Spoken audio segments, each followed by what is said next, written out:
Stuart Bingham will be fuming, I would fancy, in that mid-session interval.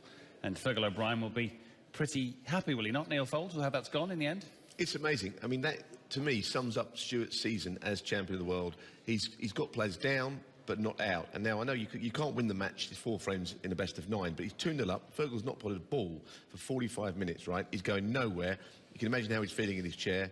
And Stuart has let him off the hook. He's missed a couple of easy balls, and now Fergal is gaining confidence. Frame 3, he was still a bit sketchy, Fergal, but he won it. And in the last frame of that session, mini-session, he's made a century. So he's almost invited Fergal back into the match.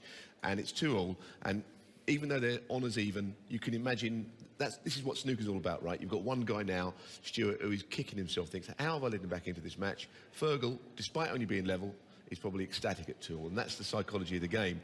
Stuart has just softened up a bit as champion at the moment. He's got to be harder. And a part of that story, I think, over the 4 frames that we've seen has been long potting for good and for bad. If you look right this first frame, Stuart Bingham is left with a tricky pot, I'm sure all 3 of you would agree, but he takes it, makes it, even gets a little bit of luck from the jaws of the middle pocket to really set him up.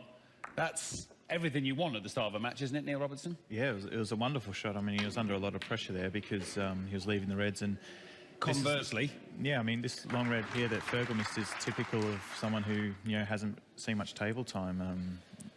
Yeah, he'll be disappointed with that because these are the sort of shots we practice before we go out in the main arena. And because you practice them so often and you're so good at them, we're going to ask you both to recreate them and talk us through the technique and the psychology of long potting. Mr. White, if you wouldn't mind demonstrating for us. What's in your mind? Well, a long red, they're so important a shot. Neil Robertson is probably one of the best long potters in the game. There's 2 ways of playing this. You can stun it in for the black, or you can just roll it in. Right. But long potting is probably the hardest part of the game. You've got to be curing straight. So I have attempt number 12. No, you've been playing well in practice. So we stun it in. There you go.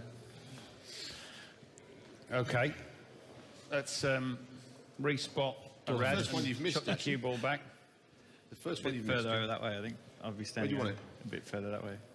Near the pocket, something like that. That's why it's hard. It's just a straight one at Fergal. So this sort of shot, this sort of long pot is actually probably a little bit harder than if it was dead straight, because if it's dead straight, all you have to worry about is just hitting the centre of the white. You know, you don't really have to aim. This one you have to aim it.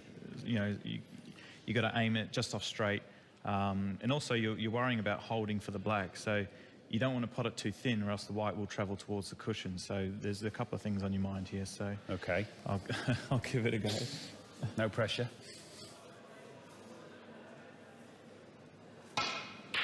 Shot. Never in doubt. And yeah, That's the way. And holding as well. Where do you want it, Jim? Over the pocket. Okay. No, brother. That's it, yeah. So that's a similar setup. Well, I don't know if it is.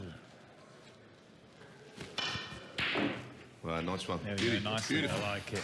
Beautiful.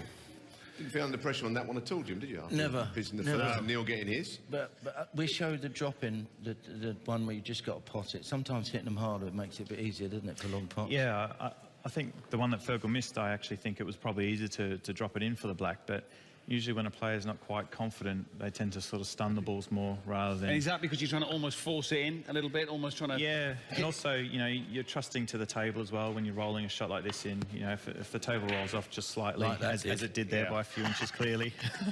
Yeah, blame the table, Jim.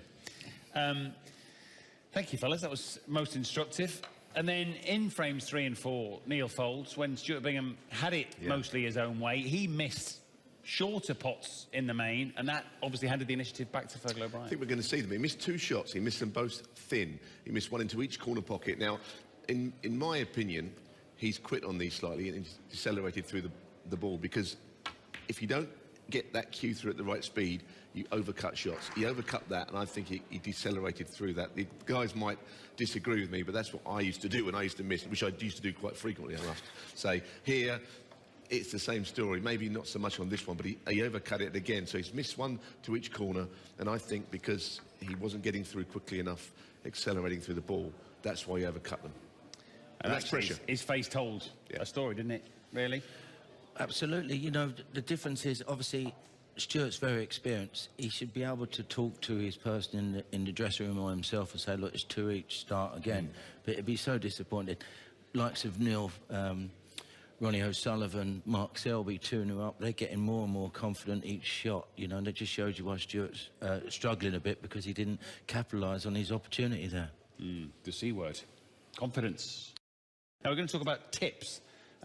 Cue tips rather than tips for queuing, if you know what I mean, because yours is new, Neil Robertson, and would you say yours was small, average size, just in terms of its shape and volume? Yeah, I'm trying a new tip. They're called a kamui, and they're a new type of tip where they've sort of got, you know, layers going through them, and yeah, so I'm going to try it out for a couple of days, see how it is. My cue is 8.9 millimetre. The ferrule, so a bit smaller than most of the players. I know that Fergal likes a really overhanging tip, sort of like a mushroom, if you like. Fascinated and slightly alarmed by the size of his tip. A brand new tip for most people is an absolute nightmare. Which is exactly what you've been doing in the time that you've been allowed to, amongst your punditry duties, getting a bit of practice in on this table, isn't it? Yeah, like Neil says, you know, most tips, I think one thing that a snooker player hates more than anything is playing with a brand new tip. I almost feel like giving it to a friend of mine and just say, there you go, just play with my cue for a couple of days, because it's not very enjoyable. You're just sort of playing a lot of repetitive shots just to sort of bed it in before you can play the more advanced shots in the game.